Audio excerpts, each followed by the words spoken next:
It's going to be a reflection about the decline of the civil liberties in France, and really the very sad and dramatic year that France has experienced from the start of the year in 2015 with the attacks on Charlie Hebdo till the recent attacks in Paris this November. All of that is tragic as it is, but sadly this has also had the effect of increasing push by the French government to put legal frameworks in place to not really make things easier or better for citizens, but for the secret services in France. And that is what the two speakers in this talk will be addressing right now, as well as attempts of French NGOs to push against this kind of legislation. So I'd like you to give a really, really big, warm and respectful welcome to our next two speakers. Tazi Den, who is the co-founder of a non-profit ISP in France and also the member of a federation of non-profit ISPs, and Adrien Charmet, who's the campaign coordinator at La Quadrature du Net. Applause, please.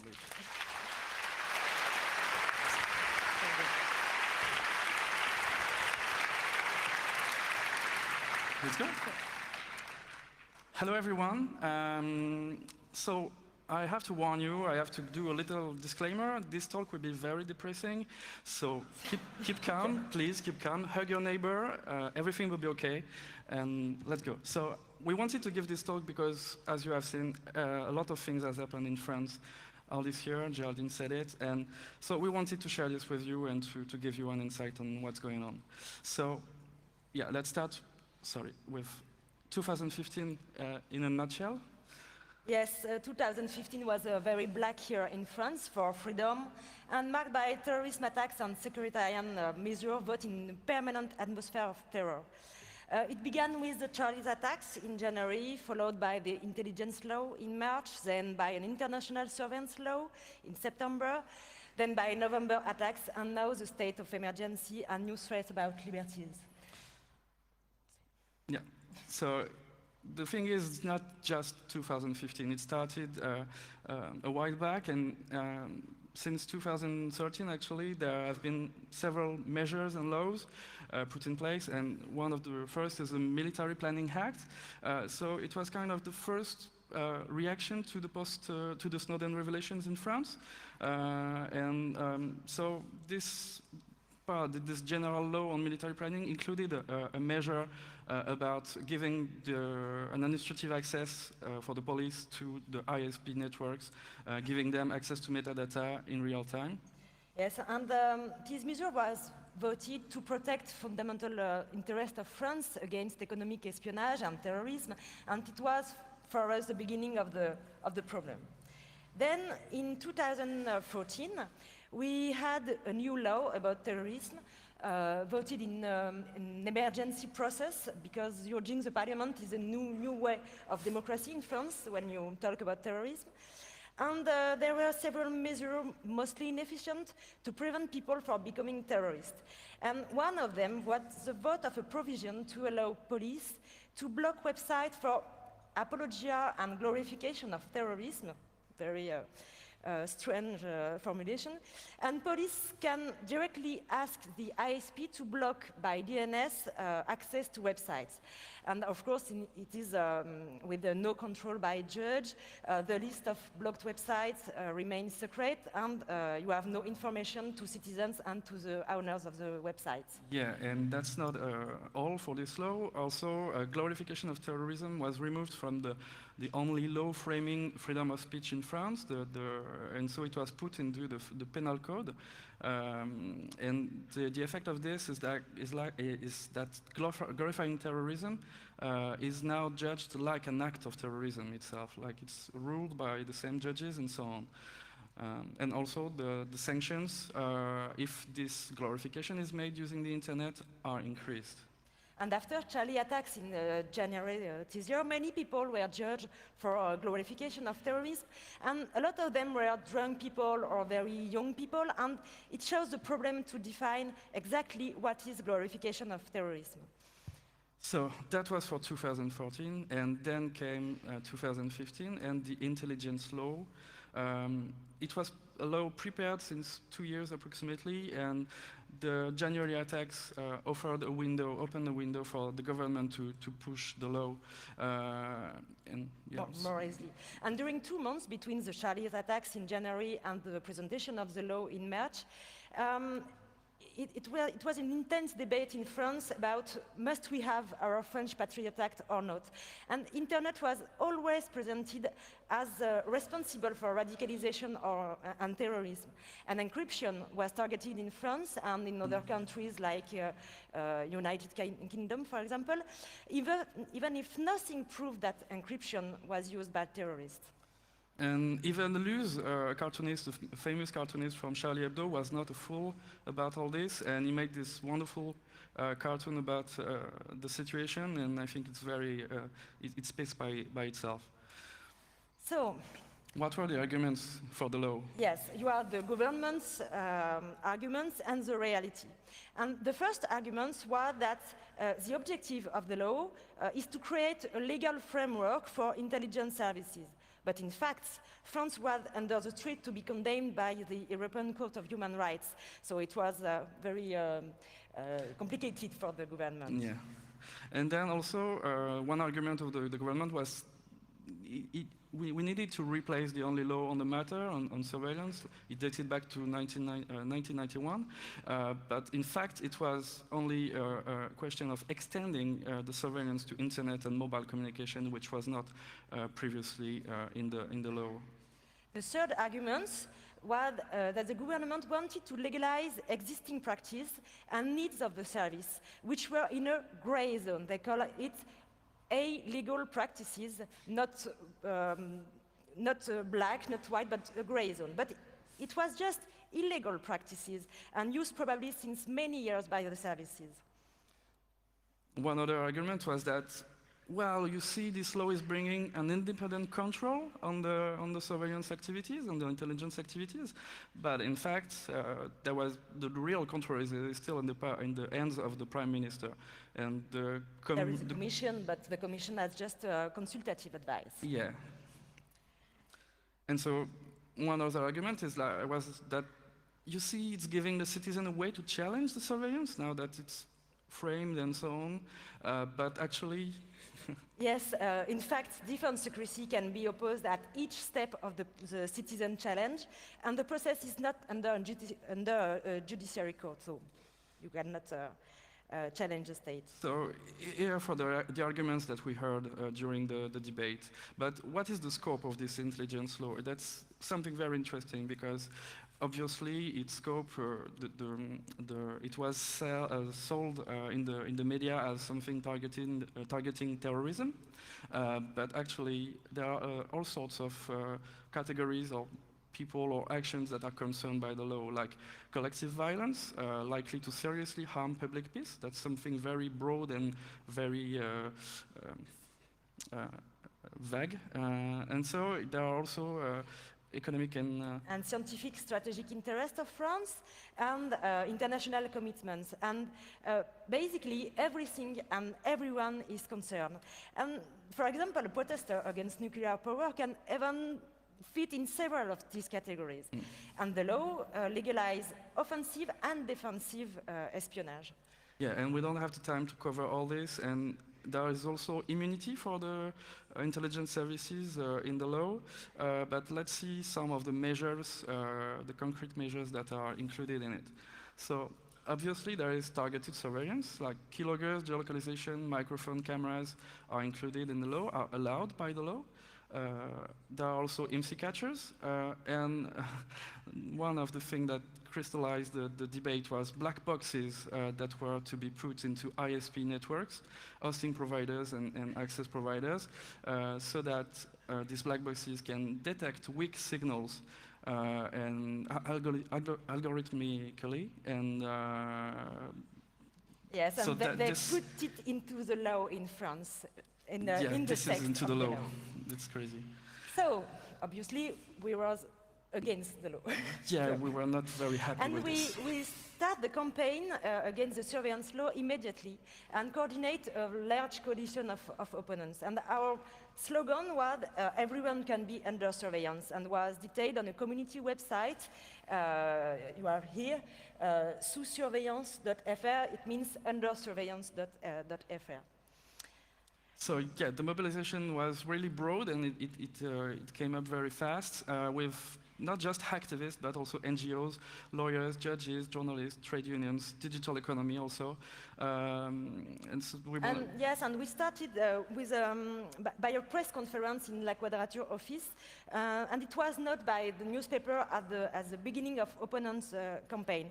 And we were surprised to be at the center of the coalition, but I think we are used to be faster than all the NGOs because we know how to mobilize, to analyze, and to campaign, and that give us more experience at internet ways to organize.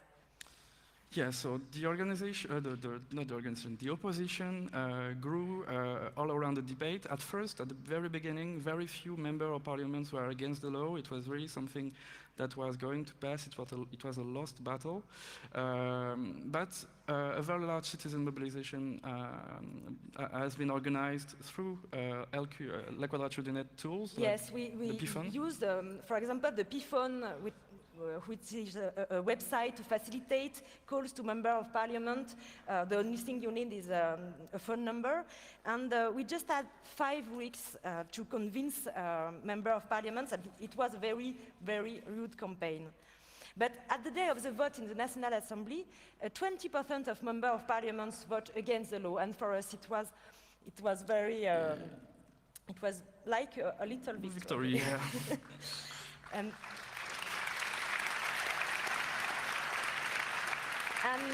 3 weeks later, we have the same progress in the Senate with, at the beginning, nobody against the law, and at the end, 20% of the senators against the law. And during all the campaign, we provided legal amendments and explanation to the member of parliament. We explained again and again the law to politicians, to the media, in order to change the public and political view on the law. And it worked. Yes, it worked, because despite the bad result, we are proud to have forced the government to justify himself every time about freedom. And now the law was called the intelligence law at the beginning in media, and at the end was called the surveillance law. And for us, it was very important to change the word. Yeah. So this is not all. We decided to also take the legal fight, and so there was a small group of people who decided to write an amicus curiae. It's a document that you can provide, that you can contribute to a judiciary debate, and so 122 pages were written describing what was wrong in the law. And comparing with the European commitments of France and the European Court of Justice case law. And it was to sustain the appeal launched by 60 members of the parliament before the Constitutional Council to asking the law to be censored. And that's something like this. You can read it on our website. Yeah, and so this was written not just by lawyers, but also with a team of lawyers and activists. That is very interesting. And we put it online so that people can review it, and every people can review it and give us feedbacks and comments and fixes.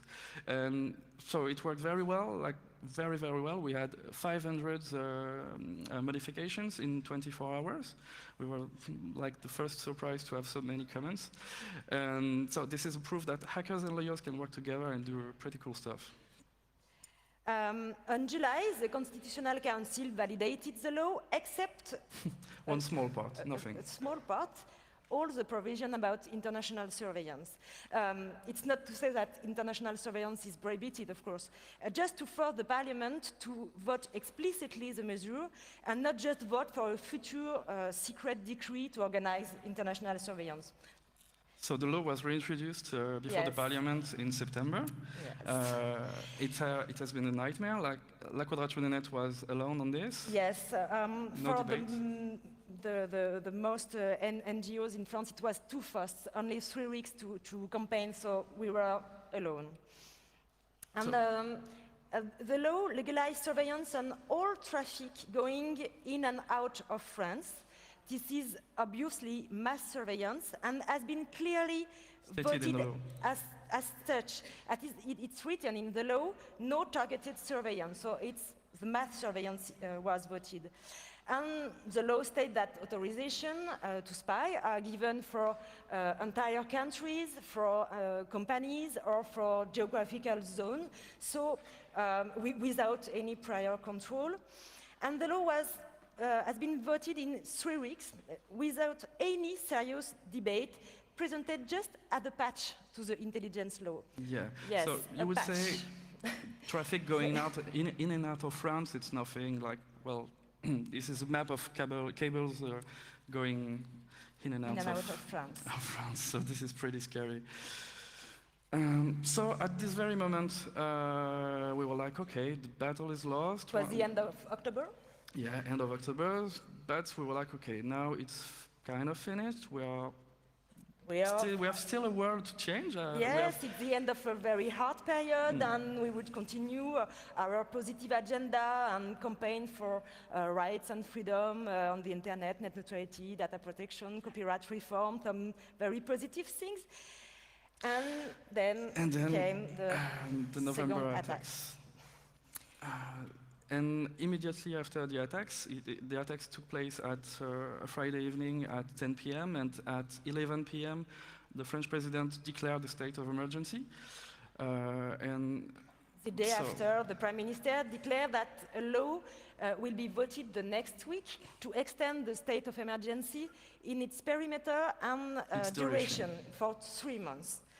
And the law was voted with only 6 votes against, under a very massive pressure of the Prime Minister and the Minister of Interior Affairs. So let's see what is the state of emergency. You have to see that it's a suspension of separation of powers. It's something very exceptional, and it allows the police to do searches 24/7 without any judiciary control.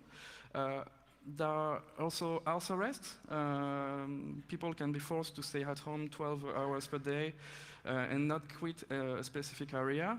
And also, websites can be blocked. Yes, there are new provisions. There have been new provisions. Yes, yeah. new provision adopted last month. So electronic search is allowed into any system accessible during a police search. Which means that if the device. police come at your place and see that it can access from your computer other computers, it can also copy the data of these servers or stuff or devices. Yes, and websites can be blocked directly by an order, by decision from the Minister of Interior Affairs. And there are provisions about dissolution of formal groups or organizations without any judgment and forever, including after the end of the state of emergency. And all of this is not operates with judge advice. It's just with the intelligence services information. You have not to prove something before block a website or make a house arrest or police search. Yeah, so let us give you some numbers of what happened. So until now, we have numbers given by the French National Assembly, some kind of reporting. And so far, as of actually the December the 17th, there have been more than 2,700 police searches, 368 house arrests, and no websites blocked. But the internet is always presented as the main problem. Yeah, internet was the main problem. So. And we decided to document the disaster on the La Quadrature wiki with the help of people on the internet. And every day, every article on a newspaper about the state of emergency is crowdsourced on our wiki. And for us, it's very important to grow the awareness of people and politicians before voting next measure. So at this moment, when we were documenting the disaster, we were realizing that the targets of these searches and house arrests were not all the time terrorists, but they were like everybody that could cause danger to public peace would be considered dangerous by the police and the Minister of Interior Affairs. So there were Muslims, anarchists, climate conference activists, and also there have been, during the conference, the climate conference, there have been demonstrations prohibited, and people are house arrested. So this was not just about terrorism, it was very broad and very far. And there is clearly logic going on throughout all the laws we've been discussing since the beginning of this talk, and it's clearly a minority report kind of a way of thinking. Like, they want to prevent the crime before they happen, and so they are willing to do whatever they want to avoid justice and to do people the administrative way through the police and so on. And who's next? We are afraid to be targeting in the next day or a month. For example, the provision about association and organization targets facilitation or encouragement on committing dangerous acts. And we ask ourselves, providing a Tor exit node, promote encryption, is it encouraging? Or facilitating? For facilitating. So we don't know, and that is a part of the problem. When just the police can decide for the society who is dangerous or not, you don't have the rules. You cannot know if you are targeted or no. Yeah, and so this is pretty bad, but that's not enough. That's not finished. There is a constitutional reform that has been announced a few days ago. It was announced since the attacks, but the details were published a few days ago. And what has been announced is mainly two things. The first is that the state of emergency will be written directly into the Constitution. It's very important to be not attacked by a judgment later. Yeah, so that it's kind of protected.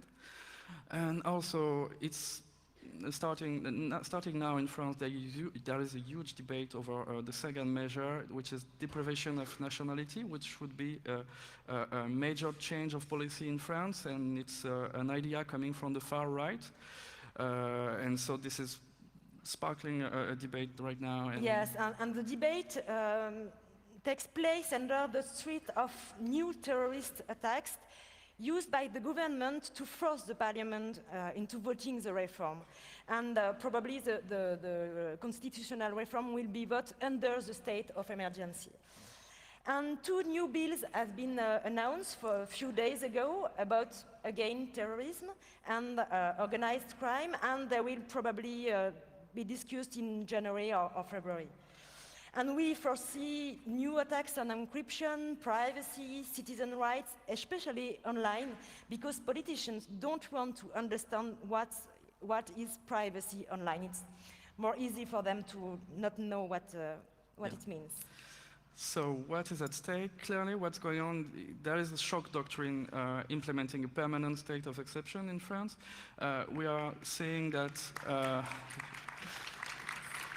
there is definitely some, the willing to avoid the judiciary powers at any will, like to put more powers into the police and intelligence services, and more pressure put on the internet. Like. Yes, it's always presented by the government as a propaganda tool for terrorists. And we think that counter-terrorism seems to be the new policy of the French government, and it's a symbol of the general crisis of democracy in France, yeah. We think. So we have to adapt and to find a counter-strategy. First, you have to acknowledge that digital freedom is a lie. There is just freedom, plain and simple.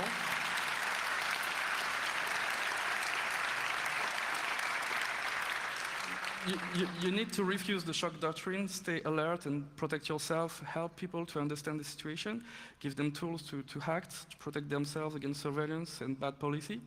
And you have to anticipate the threat and be careful about the discourse of your governments. And for us, since the beginning of this year, it means, in La Quadrature and other NGOs, systematic public campaign, even if we know that we will lose, because it's very important to document the facts. It requires building our storytelling about the events and not just have the government storytelling, to prepare and conduct legal action every time and everywhere before the French justice and the European justice. It also means, and that's something very important, that we must document the disaster. We assume that document the disaster, like we did with the wiki page. And more than anything, it means taking part and building coalition with groups and organizations that we are not used to work with, because we must enlarge the basis of the opposition. Yeah, we're not alone. It's not just a digital thing. We are all concerned. So one very last important thing is we spoke about France, but it can be in your country very soon. I don't hope, but you should stay alert, as I said. Even as we speak, there are countries like Tunisia that are using what is going on in France to promote the same schemes, the same shock doctrine and so on. They are saying, hey, it's the country of human rights. Why can't we do the same thing? And so, well, I'm sorry, but even the country of human rights can turn into a police state. So, as a few words of advice to conclude this talk, stay safe, help others, and encrypt all the things. Thank you.